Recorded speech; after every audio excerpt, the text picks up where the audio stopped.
When we both ran for the Senate in the May 2001 midterm elections, you as a veteran legislator and I as a neophyte politician mentored me on the art of campaigning.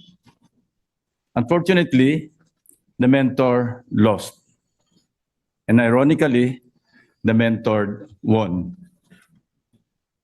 After the election, you asked me na sabi mo sa akin, Ping, kunin mo yung aking mga legislative staff. Magagaling yun. Of course I did. So in my first term as a senator, my office was not built from scratch. It was built on trust. 25 years later, they are still with me. When you became our Senate President in the 14th Congress, and I observed how you cared for the Senate employees, that's when I realized that you were actually campaigning for your former legislative staff, as you didn't want them to lose their jobs. But you were right, sir. They were really good. Otherwise, they would not have lasted this long in my office.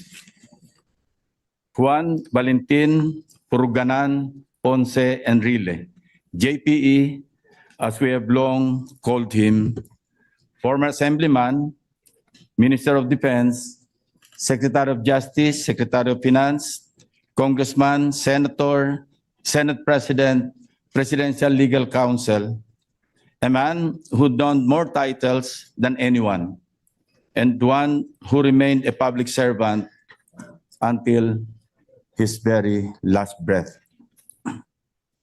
Some would say that JPE walked through history. I say they are wrong.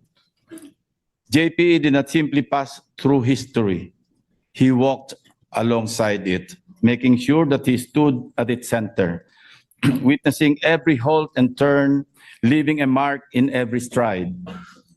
But even in his many stories, no one can trivialize or exaggerate who JPE was. No historian, no colleague, no friend. He was more than his career, which spanned 7 or 8 presidents. He was more than his many depictions as a hero or heel, friend or foe. He was more than his place in the annals of history, from being at the heights of power to the lowest caste.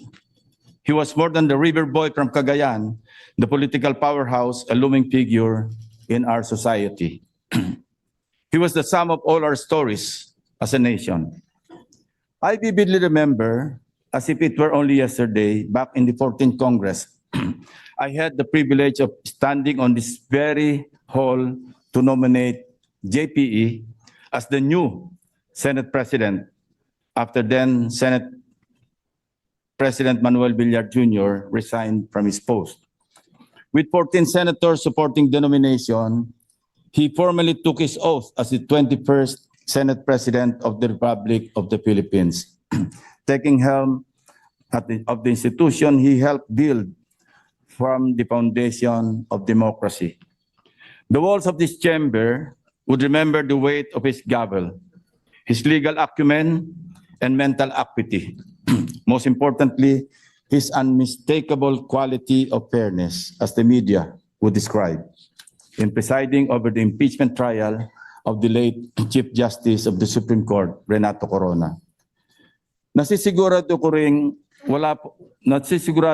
pong walang kawani ng Senado na nakaranas maglingkod sa ilalim ng inyong liderato ang hindi sasang-ayon sa tunay na pagkilala at pagtataguyod ni Senate President Enrile sa karapatan ng mga ordinaryong manggagawa. JP will not be lost to memory. That much is certain. As we close his long, often nuanced story, there is a sense that the nation has turned a page, entering a new era. May this dawn be more than just a marker, but a moment of national introspection. May you challenge us to finally distill the enduring lessons from the vast, winding story he leaves behind. Thank you, sir.